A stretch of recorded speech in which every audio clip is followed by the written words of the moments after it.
What's up, Guardians? Profane here. Thanks for checking out the video.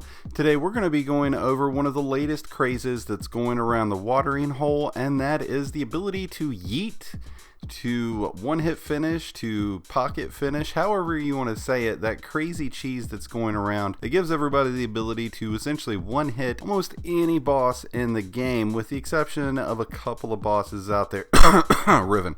But this is a really awesome, really game-breaking cheese that is available right now. It hasn't been patched as of yet, and so today I wanted to jump in and give everybody some clarification on how to properly and most efficiently be able to pull this off. I know for many of you, like myself, had some struggles initially getting this pulled off, so I wanted to make sure I spent some time to show you guys the fine touches of how to properly get one of these yeets off, or the pocket finisher.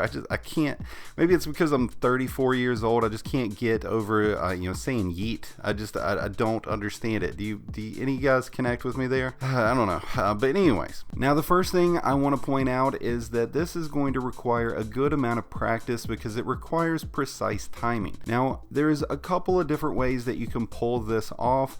I know some people have posted about being able to switch weapons to properly pull it off, but I found the best way for me is just to do the melee method. This only works for hunters and titans, and you need to make sure you select the proper skill tree. If you select, say, the top tree of the Arcstrider, you're not going to be able to pull the melee version of this off because your melee gets recharged with that combination blow and it throws this whole thing off. I found that it works best using a void subclass both for hunter and titan.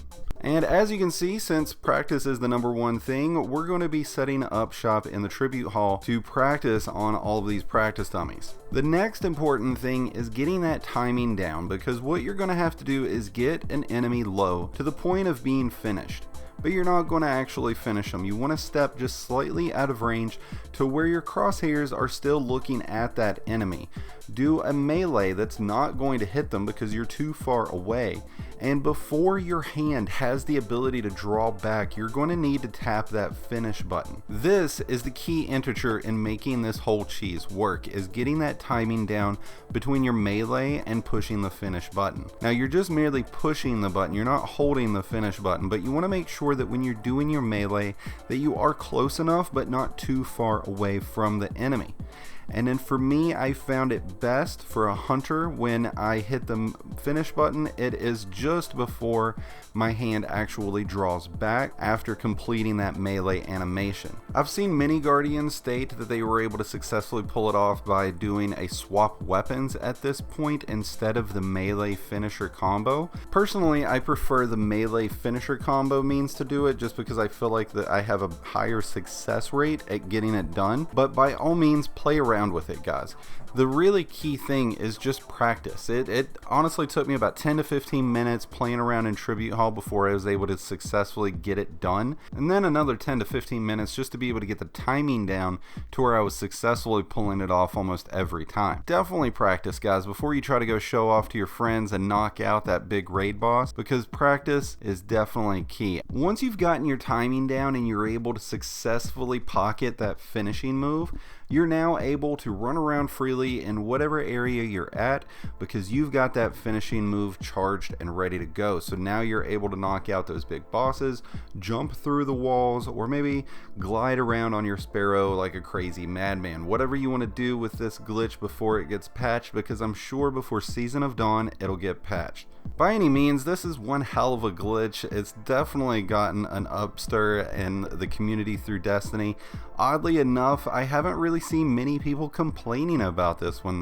Normally everybody's up in arms whenever a cheese or a glitch comes out and people take advantage of it. So it's nice to see a glitch that is satisfying to the community out there, right? Big shout out to JB3 and Squirrellock Holmes for discovering and sharing this one, of course. If you've got any additional tips for our fellow Guardians, then please be sure to leave those in the comments below. If you've enjoyed today's video, I'd love for you to hit that like button, and if you're new to the channel, be sure to hit the subscribe button as well. And before you leave the video, be sure to check out the description below. I've got a link to my Discord where you can join the Profane Nation, and we can talk about yeets. But until next time, Guardians, this has been Profane, and I wish you guys some happy hunting.